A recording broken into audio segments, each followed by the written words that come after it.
और कार्यक्षेत्र में षड्यंत्र की स्थिति भी बन रही है। कहीं न कहीं राजनीति का शिकार भी आपको होना पड़ सकता है, क्योंकि आपकी देखिए दशम में राहु हैं और दशमेश चंद्रमा बनते हैं। चंद्रमा 12वें भाव में जाकर के बैठे हैं, वो पीड़ित अवस्था में है।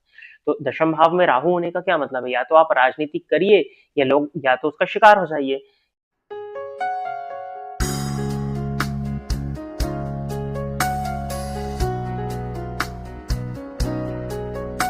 नमस्कार, स्वागत है आपका प्रोफेशनल एस्ट्रोलॉजी पर। मैं यशराज तिवारी आज आप सभी के सम्मुख उपस्थित हुआ हूँ दी एस्ट्रोलॉजी शो के एपिसोड नंबर 146 को लेकर। दी एस्ट्रोलॉजी शो में मैं आप सभी दर्शकों के द्वारा पूछे गए प्रश्नों के जवाब देता हूँ। वो प्रश्न ज्योतिष से संबंधित हो सकते हैं, आपकी जन्म कुंडली की प्लैनेटरी पोजीशन से संबंधित हो सकते हैं, किसी भी तरह का ज्योतिषीय उपाय या कोई भी प्रश्न जो कि आपके मन में हमारी इस ज्योतिष की फील्ड से संबंधित, ऑकल्ट साइंस की फील्ड से संबंधित उत्पन्न होता है, उन प्रश्नों के जवाब आप मुझसे इस कार्यक्रम के माध्यम से पा सकते हैं। क्या करना होगा आपको अपने प्रश्नों को पूछने के लिए? इसी वीडियो के कमेंट सेक्शन में जाकर के आप अपने नाम के साथ में अपने एक स्पेसिफिक प्रश्न को दे दीजिए।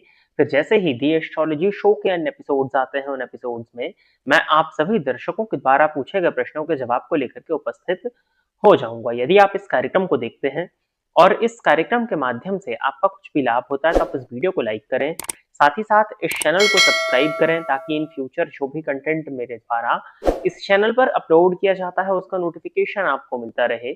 यदि इस कार्यक्रम के माध्यम से आपका कुछ भी लाभ होता है, तो आप इस वीडियो को ज्यादा से ज्यादा लोगों के साथ में शेयर करें, ताकि और भी लोगों का लाभ हो और उसका माध्यम आप सभी दर्शक बने। अब हम बिना विलंब किए अपने आज के इस कार्यक्रम की शुरुआत करते हैं, और आज के इस कार्यक्रम का जो पहला प्रश्न है, यह है राजेश देश पांडे जी। इन्होंने लिखा है कि गुरुजी, मेरा नाम राजेश है। मेरा सवाल यह है कि अगर जन्म कुंडली में 6, 8, 12 स्थानों में नीच के ग्रह बैठे हों और छठे स्थान में कर्क के मंगल हैं और 12वें स्थान में मकर राशि के गुरु हैं और 8वें स्थान में नीच के शुक्र हैं, तो इसका क्या परिणाम होगा?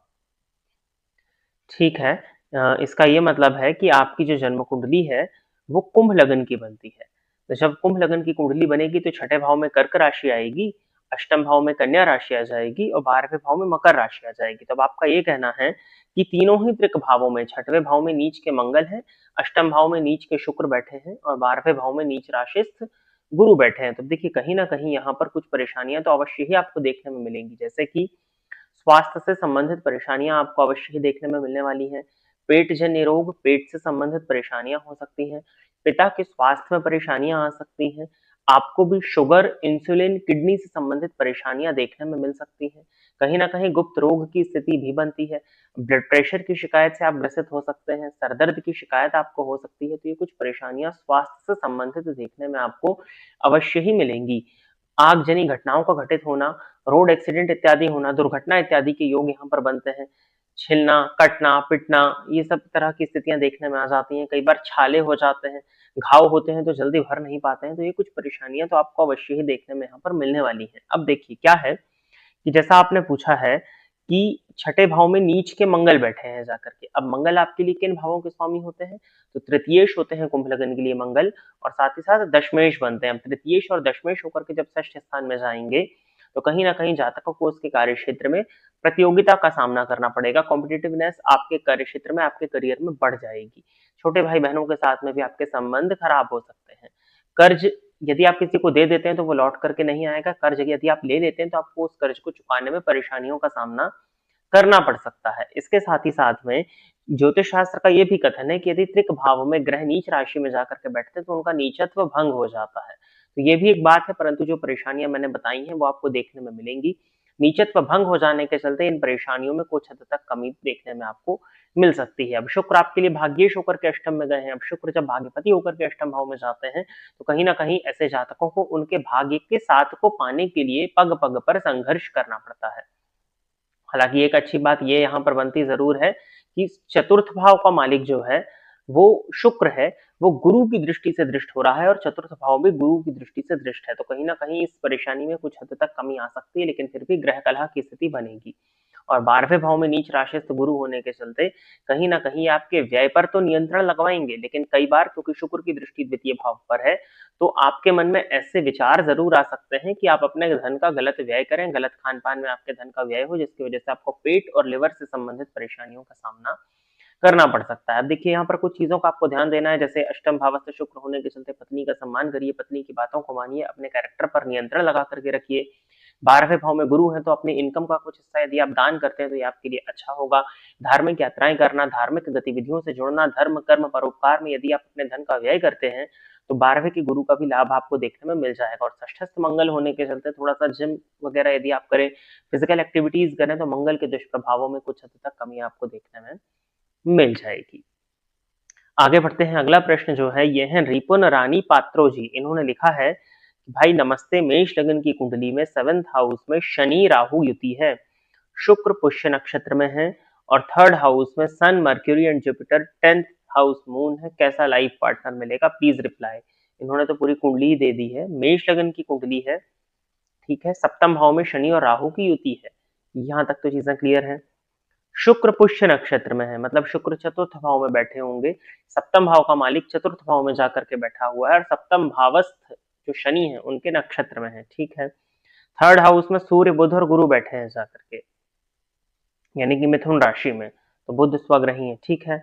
और 10th हाउस में चंद्रमा बैठे हुए हैं, तो शुक्र चंद्रमा का आमने सामने होना, सप्तम भाव में शनि राहु की युति और इस पर गुरु की दृष्टि पड़ रही है। वैसे तो देखिए पार्टनर जो आपका होगा वो बैलेंसिंग नेचर का होगा, लेकिन कहीं ना कहीं उदासीन वृत्ति आपके पार्टनर के नेचर में देखने में अवश्य ही मिलने वाली है। इसके साथ ही साथ सप्तम भावस्थ शनि राहु की युति जो है आपकी कुंडली में, उस पर वैसे तो गुरु की दृष्टि पड़ रही है, लेकिन गुरु अब अस्त ना हो यहाँ पर, ये देखना होगा।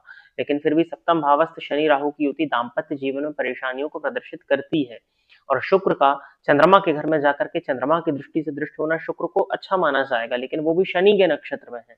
अब शुक्र सुख कारक है और शनि दुख कारक है, तो सुख कारक शुक्र का दुख कारक शनि के नक्षत्र में जाना बहुत ज्यादा फेवरेबल मैरिड लाइफ के पॉइंट ऑफ व्यू से नहीं माना जाएगा। तो इसके लिए आपकी नवमांश कुंडली को देखना होगा, गुरु की पोजीशन को पूरी तरह से देखना होगा, उसके बाद में आपकी कुंडली का मिलान आपके जीवन साथी के साथ में कैसा है उसको देखना होगा, तब हम जाकर के कंफर्म कर पाएंगे कि आपकी मैरिड लाइफ कैसी होने वाली है।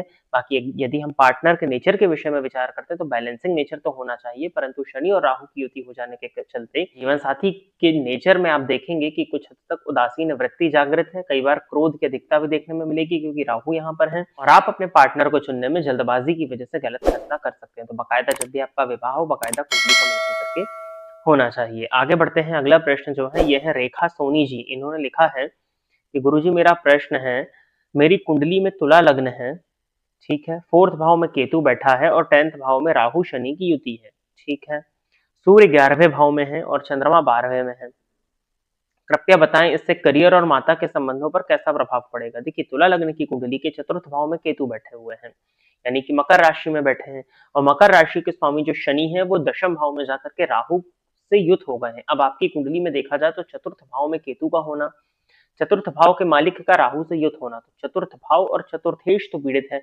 अब यदि हम माता का विचार करते हैं तो चतुर्थ के कारक चंद्रमा को देखना होगा, क्योंकि दो चीजें तो पीड़ित हैं। अब चंद्रमा आपने बताया है कि 12वें भाव में जाकर के कन्या राशि में बैठ गए हैं, और इन चंद्रमा पर भी केतु की दृष्टि पड़ रही है और शनि की दृष्टि पड़ रही है। फलतः कहीं ना कहीं आपके माता के स्वास्थ्य में परेशानियां आएंगी, माता के साथ में आपके संबंध खराब होंगे। चतुर्थ भावस्थ केतु होने के चलते माता के साथ में डिटैचमेंट या माता से दूरी हो सकती है। तो मदर के साथ रिलेशंस भी अच्छे नहीं है और मदर की हेल्थ में भी परेशानियां आपकी जन्म कुंडली की प्लैनेटरी पोजीशन साफ प्रदर्शित कर रही है। रही बात करियर की, तो दशम भाव में शनि राहु की युति है, ये चंद्रमा के घर में है, चंद्रमा भी जाकर के 12वें भाव में बैठे हुए हैं, तो कहीं ना कहीं दशमपति का 12वें भाव में जाना और दशम भाव में शनि राहु की युति का बन जाना। वैसे तो तुला लग्न की कुंडली के लिए शनि योग कारक प्लैनेट है, दशम भाव में जाएंगे तो करियर में ग्रोथ को प्रदर्शित करेंगे। दशम भाव में राहु भी अति विशिष्ट कारक होते हैं और दशमपति 12वें भाव में जाकर के बैठे हैं। यहाँ पर दो चीजें निकल करके आती हैं, यदि आपका कुछ अनकन्वेंशनल करियर है, अब अनकन्वेंशनल करियर मीन्स यदि आप लीग से हट करके जो नॉर्मली लोग जिन करियर पाथ को फॉलो करते हैं उसके अलावा यदि आप किसी और करियर में हैं, तब आपको अच्छी ग्रोथ देखने में मिल जाएगी। यहाँ पर मल्टीनेशनल कंपनी में जुड़ करके यदि आप काम करते हैं, देश विदेश से जुड़ करके यदि आप काम करते हैं, आप अपनी बर्थ प्लेस से दूर जाकर के काम करते हैं, तब तो कोई बहुत ज्यादा दिक्कत नहीं है। परंतु यदि आप अपने जन्म स्थान में हैं और सामान्य कन्वेंशनल करियर में ही यदि आप हैं, तो कहीं ना कहीं आपको आपके कार्य क्षेत्र में परेशानियां, बॉस के साथ में रिलेशंस का खराब होना, अच्छा कार्य करने के बाद भी उस कार्य का क्रेडिट ना मिलना, उचित मूल्यांकन की प्राप्ति ना होना, प्रमोशन इत्यादि में डिले का सामना करना आपको पड़ सकता है। और कार्य क्षेत्र में षड्यंत्र की स्थिति भी बन रही है, कहीं ना कहीं राजनीति का शिकार भी आपको होना पड़ सकता है, क्योंकि आपकी देखिए दशम में राहु है और दशमेश चंद्रमा बनते हैं। चंद्रमा 12वें भाव में जाकर के बैठे हैं, वो पीड़ित अवस्था में है। तो दशम भाव में राहु होने का क्या मतलब है, या तो आप राजनीति करिए या लोग या तो उसका शिकार हो जाइए। राजनीति को करने के लिए लग्न, लग्नेश और दशम भाव और दशमेश की स्थिति मजबूत होनी चाहिए। तो यहाँ कहीं ना कहीं शिकार होने वाली बात ज्यादा समझ में आ रही है। तो ये कुछ चीजें हैं, इसके लिए कुछ उपाय रहेंगे, उनको आपको करना चाहिए। शिव जी की आराधना इत्यादि किया करिए। आगे बढ़ते हैं। अगला प्रश्न जो है यह है अल्पना नायक का। इन्होंने लिखा है कि मेरी कुंडली में मिथुन लग्न है, ठीक है, 10वें भाव में सूर्य राहु है, चौथे में केतु और 7वें में गुरु है। कृपया बताएं करियर और शादी पर क्या परिणाम देगा। मिथुन लग्न की कुंडली है तो ठीक है, बुध की स्थिति आप जरूर बता देते तो अच्छा होता। 10th भाव में सूर्य और राहु है और चौथे में केतु है, इतना तो समझ में आ रहा है कि तृतीय पति दशम भाव में जाकर के बैठे हुए हैं, गुरु के घर में है। और गुरु जाकर के आपके बैठे हैं सप्तम भाव में, स्वग्रही धनु राशि में। ठीक है, करियर वाइज अच्छी ग्रोथ रहेगी आपकी, करियर को लेकर के कोई बहुत ज्यादा चिंता नहीं है। सूर्य राहु की युति हो जाने के चलते कई बार आप अपने मन की करने वाले हो सकते हो। आपके बॉस के साथ में वैमनस्य की स्थिति बन सकती है, बॉस के साथ में आपके संबंध थोड़े खराब हो सकते हैं। यही बात पिता पर लागू होगी। यदि आप घर में रहते हैं तो पिता के साथ में संबंधों की खराबी, पिता के साथ में चीजों का ना बैठ पाना, या आप कह सकते हो कि मतभेद की स्थिति बनेगी। और बाहर जाएंगे तो ये बॉस के साथ में होगा, उच्च अधिकारियों के साथ में संबंध थोड़े खराब हो जाते हैं। वैसे दशम में सूर्य भी कारक है और राहु अति विशिष्ट कारक है, तो करियर वाइज आपको ग्रोथ देखने में मिलेगी, इसमें कहीं कोई डाउट नहीं है। दशमपति सप्तम भाव में बैठ करके लग्न को देख रहे हैं तो ये आपके व्यक्तित्व को भव्य बनाएंगे। आपको आपके जीवन काल में समाज में मान और सम्मान की प्राप्ति होगी, लोग आपको सम्मान की नजर से देखेंगे। धन के दृष्टिकोण से भी इसको अच्छा माना जाएगा। पराक्रम और पुरुषार्थ भी आप कर लोगे, इसमें कहीं कोई दिक्कत नहीं है। अब रही बात शादी पर क्या परिणाम देगा, तो देखिए आपने ये स्त्री की जन्म कुंडली है, अल्पना नायक आपने नाम बताया, ठीक है। अब सप्तम भाव में सप्तम भाव का स्वामी और सप्तम का कारक दोनों ही बैठे हैं।